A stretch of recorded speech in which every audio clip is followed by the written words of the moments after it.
Hello दोस्तों, काफ़ी दिनों से मैं अपने चैनल पे वीडियोस नहीं डाल रहा था, तो अभी फ़िलहाल मैंने दोबारा से स्टार्ट किया क्योंकि कुछ समस्याएं थी अपने साथ।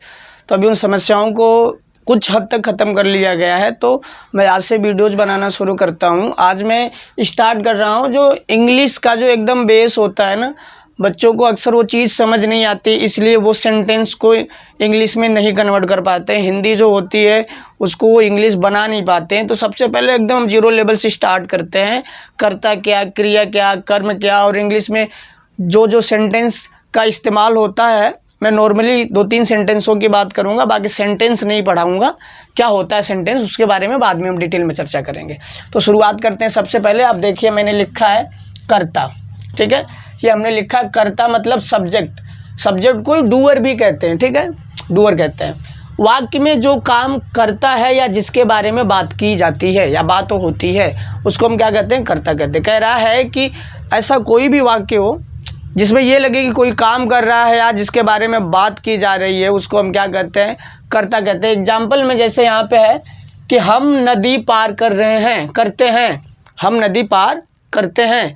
तो यहाँ नदी को पार करने का काम जो कर रहा है ना, वो हम शब्द देखिए, यहाँ पे हम है, वो हम कर रहा है। हम क्या हो जाएगा, कर्ता हो जाएगा, ठीक है। तुम किताब पढ़ते हो, देखिए तुम किताब पढ़ते हो, यहाँ किताब के पढ़ने का काम कौन करता है, तुम करता है। तुम क्या होगा, कर्ता होगा, ठीक है।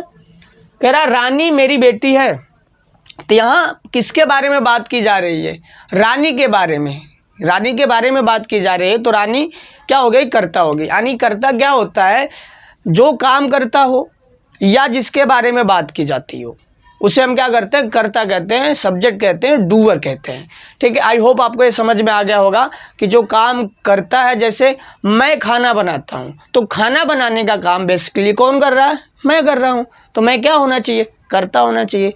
तुम नदी में कूदते हो, तो कूदने का काम नदी में कौन कर रहा है, तुम करता हो गया। जैसे दीपक अपने घर जाता है, तो दीपक क्या हो गया, कर्ता हो गया। घर जाने का काम क्या कर रहा है, कौन कर रहा है, दीपक कर रहा है, तो दीपक एक कर्ता हो गया, ठीक है। अब आते हैं हम क्रिया यानी वर्ब। देखिए जो वर्ब होती हैं वो 2 टाइप्स की होती हैं, मेन वर्ब और हेल्पिंग वर्ब, ठीक है। तो अभी फिलहाल हम मेन वर्ब के बारे में ही सोचेंगे। इस वर्ब से हमारा मतलब मेन वर्ब, ठीक है। तो क्या है, जो काम शरीर या शरीर के अंगों से किया जाता है उसे क्रिया कहते हैं। कह रहा है, आप समझे, जिस भी काम को आप अपने शरीर से कर रहे हो या शरीर के किसी भी अंग से कर रहे हो, किसी भी पार्ट से कर रहे हो, तो हम उसे क्या कहते हैं, उस काम को क्या कहते हैं, वो क्रिया कहते हैं। जैसे एग्जाम्पल में, वह मंच पर नाचती है, तो नाचने का जो काम है आप अपने पूरे शरीर से करते हैं, पैर से करते हैं, कमर से करते हैं, हाथ से करते हैं, ठीक है, अपनी गर्दन से करते हैं, ठीक है। ये सारे जो काम हैं, ये आप नाचने का जो काम है ये अपने बॉडी से ही तो कर रहे हैं। तो इसे हम, जो ये नाचना शब्द है, जो नाचती शब्द है, ये हो गया आपका क्रिया हो गई, वर्ब हो गई, ठीक है। हम फिल्म देख रहे हैं, यहाँ पे देखिए फिल्म देखने का काम आप अपनी आंखों से करेंगे, आंखों से करेंगे, तो जो आप काम कर रहे हैं वो किसी ना किसी शरीर का एक पार्ट है। यानी आंख क्या है, आपका एक पार्ट है, तो शरीर के अंग हुआ, तो अंग के द्वारा जो भी काम करते हैं उसे हम क्या कहते हैं, क्रिया कहते हैं। तो यहाँ पे जो क्रिया होगी वो होगी देखना, ठीक है। क्रिया आपको समझ में आ गई होगी। अब आते हैं कर्म यानी ऑब्जेक्ट।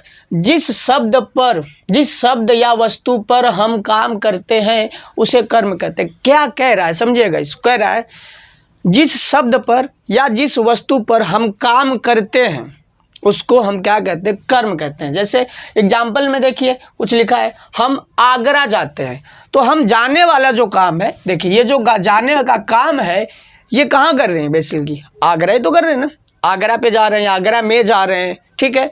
हम अपने घर जाते हैं, हम जाने का काम कहाँ कर रहे हैं, अपने घर, तो ये अपना घर क्या हो जाएगा, कर्म हो जाएगा।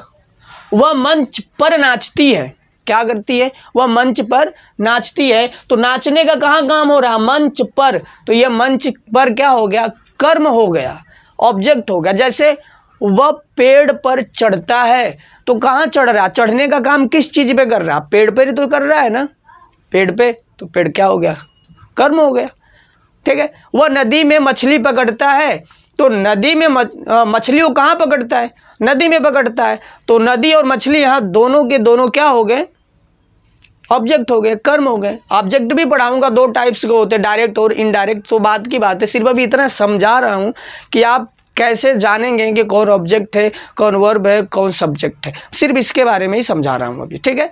तो आपको ऑब्जेक्ट समझ में आ गया, यानी ऐसा शब्द, ऐसी क्रिया, यानी वर्ब का जिस चीज़ पे प्रभाव पड़ता हो, ठीक है, वर्ब का जिस चीज़ पे प्रभाव पड़ता हो, या वर्ब आप जिस चीज़ पे करते हो। जैसे आप खाना खाते हैं तो खाने का काम खाने पे किया जाता है, जो आप खा रहे हैं ना उसका काम किसके, भोजन पे कर रहे हैं, तो भोजन क्या हो गया, कर्म हो गया।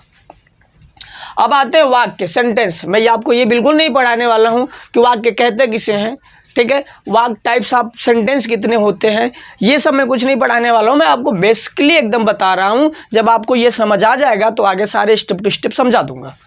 Negative sentence, affirmative sentence, interrogative sentence, interrogative and negative sentence, ये 4 टाइप्स के बेसिकली टेंस पढ़ाते समय इस्तेमाल आता है, ठीक है। तो उसके लिए हमने ये अभी आपको सिर्फ एक ओवरव्यू दे रहा हूँ, समझाने की कोशिश कर रहा हूँ, ठीक है। देखिए, नेगेटिव सेंटेंस, नकारात्मक वाक्य, आप इसे कैसे पहचानेंगे, जिस वाक्य में नहीं शब्द का प्रयोग किया गया हो, यानी कह रहा है जिस वाक्य में नहीं शब्द आता हो उसमें हम उस वाक्य को क्या कहते हैं, नेगेटिव सेंटेंस कहते हैं। जैसे वे नदी में नहीं नहाते हैं, वे किताब नहीं पढ़ते हैं। जैसे यहाँ पे आप देख रहे हैं नहीं शब्द आ रहा है, देखिए नहीं शब्द आ रहा है। जैसे आप लोग घर पे रहते हैं ना तो मम्मी बुलाती हैं, अरे यहाँ आओ रे, तो कहा हम ना आइब, ठीक है। तो आप ऐसी बातों का जिसमें आप किसी काम को मना कर रहे हो, ठीक है, मम्मी कहती है खाना खा ले, तो आप सीधे मना कर देते हो अभी भूख ना हो। आप ऐसे शब्दों का इस्तेमाल करते हैं, ठीक है, जिसमें आप किसी काम को मना कर रहे हो उसे हम क्या कहते हैं, निगेटिव सेंटेंस कहते हैं।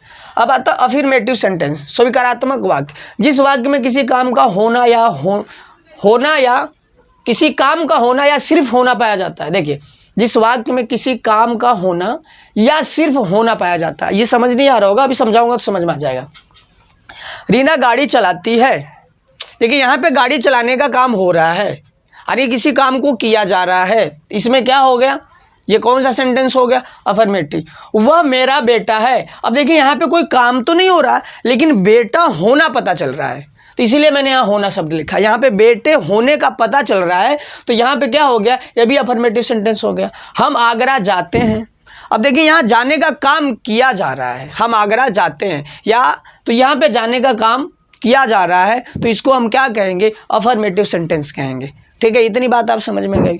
आगे देखते हैं इंट्रोगेटिव सेंटेंस, जिसे प्रश्नवाचक वाक्य कहा जाता है, जिस वाक्य में प्रश्न पूछा जाता है। सीधी सीधी बात है, आप जब किसी से प्रश्न पूछते हैं उसी वाक्य को क्या कहते हैं, हम इंट्रोगेटिव सेंटेंस कहते हैं, ठीक है। जैसे इसमें वह क्यों फिल्म देख रही है, कह रहा है वह फिल्म क्यों देख रही है, क्या वह घर जा रही है, यहाँ पे भी प्रश्न है कि क्या वह घर जा रही है, यहाँ पे पूछा जाए क्यों फिल्म देख रही है, यहाँ पे देखिए प्रश्न पूछा जाता है। तो कुल मिला के जहाँ पे प्रश्न पूछा जाएगा वहाँ पे आप क्या करेंगे, इंट्रोगेटिव सेंटेंस समझेंगे, ठीक है।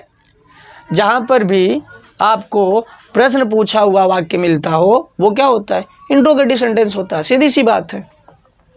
अब आता है इंट्रोगेटिव एंड नेगेटिव सेंटेंस, इसमें क्या होता है, नहीं शब्द भी आता है और प्रश्नवाचक शब्द भी आता है। जैसे देखिए, वह क्यों नहीं पढ़ रही है, अब यहाँ पे देख रहे हैं ना कि वह क्यों नहीं पढ़ रही है, यहाँ पे देख लीजिए कि क्यों शब्द यानी प्रश्नवाचक है, नहीं शब्द क्या है, नकारात्मक है, नेगेटिव है। इसीलिए इस टाइप के सेंटेंस को हम क्या कहते हैं, इंट्रोगेटिव नेगेटिव सेंटेंस कहते हैं। आई होप आपको ये समझ में आ गया होगा। जो इसकी अगली वीडियोज़ होगी वो इस बात पे होगी कि इनको हम बनाते कैसे हैं, कर्ता के यानी सब्जेक्ट के टाइप्स बताएंगे, वर्ब के आपको टाइप्स बताएंगे, ठीक है। नेगेटिव इंट्रोगेटिव, अफर्मेटिव इंट्रोगेटिव और नेगेटिव सेंटेंस को हम सूत्र के द्वारा, फार्मूले के द्वारा हिंदी से इंग्लिश बनाते कैसे हैं, इसके बारे में हम अगली वीडियो में सीखेंगे। अगर आपको ये वीडियो अच्छी लगी तो लाइक, शेयर, कमेंट, सब्सक्राइब